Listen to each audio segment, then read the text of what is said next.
In a busy modern world, it's a pleasing sight to see a father spending quality time with his sons.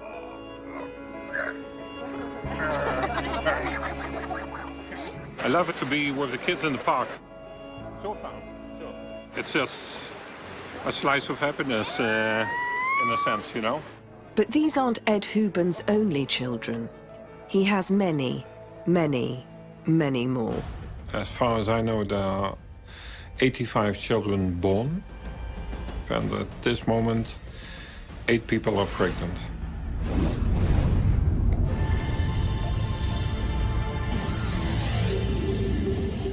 43-year-old tourist officer Ed Huben is Europe's most prolific sperm donor. He's helped dozens of women to conceive. I started donating in 1999. All my life I've been looking for something to do, something positive, which by itself has a value for basically eternity. I've been proud to help people who could be incredibly good parents. It's not the ideal family situation as many people would picture it, but I think that picture could do with a little bit of change. Today's picnic involves a small fraction of his vast extended family.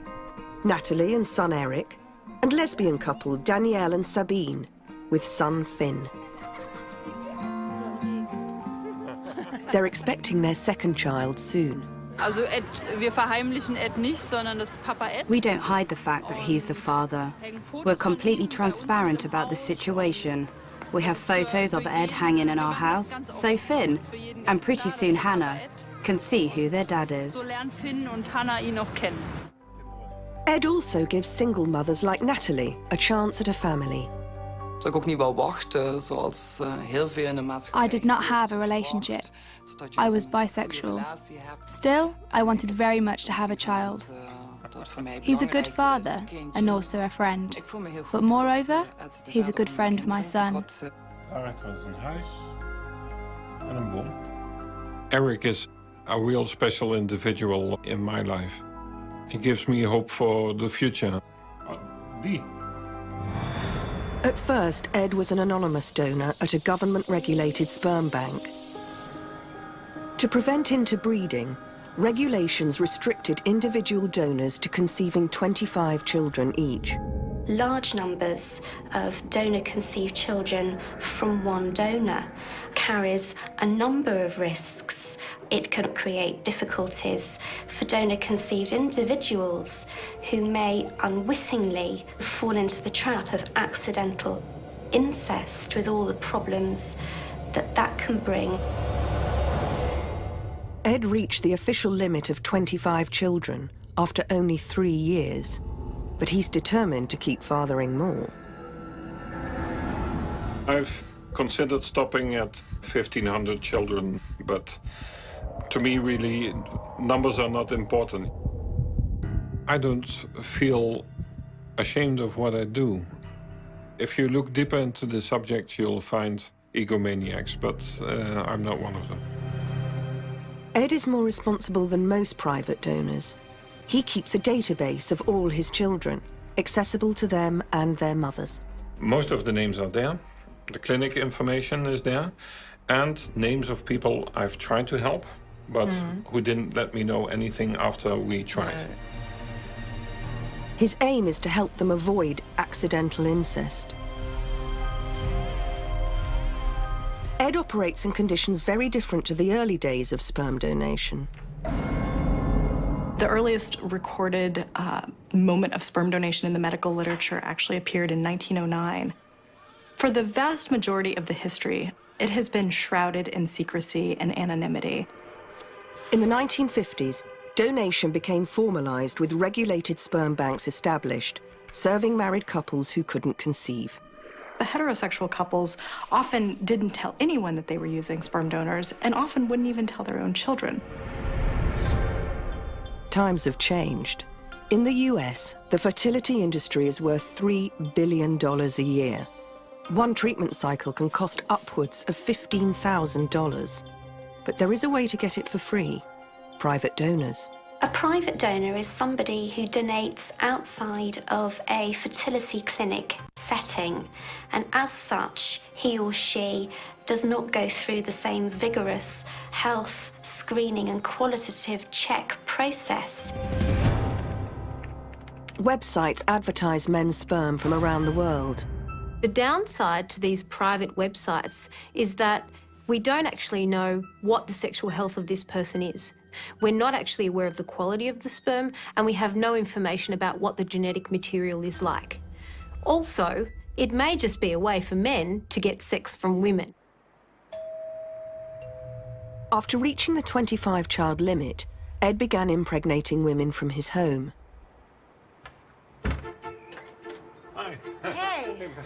As a private sperm donor, Ed provides his clients conception options: the natural method via sexual intercourse, or a DIY service using a test tube and a syringe. So far, I've helped about 2/3 of the people with natural insemination and 1/3 with artificial insemination. So you need to keep this part warm. Okay. And you can go into the bedroom and I'll wait here for you. Okay. Okay, best of luck. I've learned that either you're okay with artificial or you're okay with natural, and there's basically no in between. But I really do think that people miss an artificial insemination, just the feelings, the emotions, the sharing of intimacy that artificial insemination just doesn't have. Ed has had hundreds of sexual encounters with women desperate to conceive. One might think that this is very nice, that Ed is giving a service for free. But there's all kinds of men who are sleeping around with various women and don't regard it as a service at all. They regard it as an opportunity.